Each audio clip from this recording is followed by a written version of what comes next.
Hello fellow traders, my name is Simon and welcome again to Porsaj Forex Academy. I'm here with a brand new signal and today's signal is going to be on EURCHF. So with no more time to waste, let's head to the calendar and see what we have. Okay, now that we are on our calendar, currently what I'm seeing is that currently the buyers have the leverage over the sellers, and as you can see they're getting stronger second by second.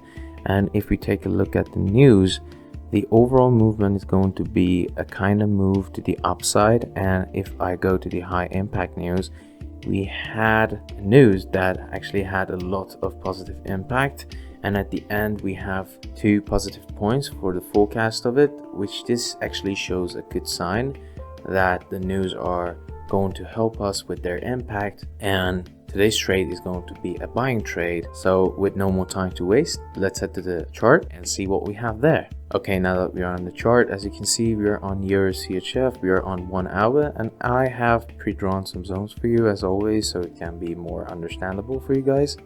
And the blue zone, as always, is our trading zone. The green zone is going to act like a real-time support, and we're going to set our stop loss based on this area. And the red zone is going to act like a real-time resistance, and it is actually a really strong resistance, which is not going to let the price to go to the upside, or may even let it go a little bit to the up areas around here, and then it will make it drop. But the plan is going to be like this. What we are going to do is to wait for the price to come down here and then let it to come up around here, give us a pullback, and then we can enter our trade and enjoy the ride to the upside. Just make sure to put your stop loss below any lows that are formed here, and I mean like the lowest low that is formed here until it comes up to this level and then gives you a pullback. The lowest low is going to be your stop loss, and the price must close above this area. Okay, now that we have this, I just want you to sit back, enjoy the music so I can make this beautiful for you guys. Enjoy.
Okay guys, now that we have this beautiful setup, I hope you have enjoyed it. Have a good time and peace.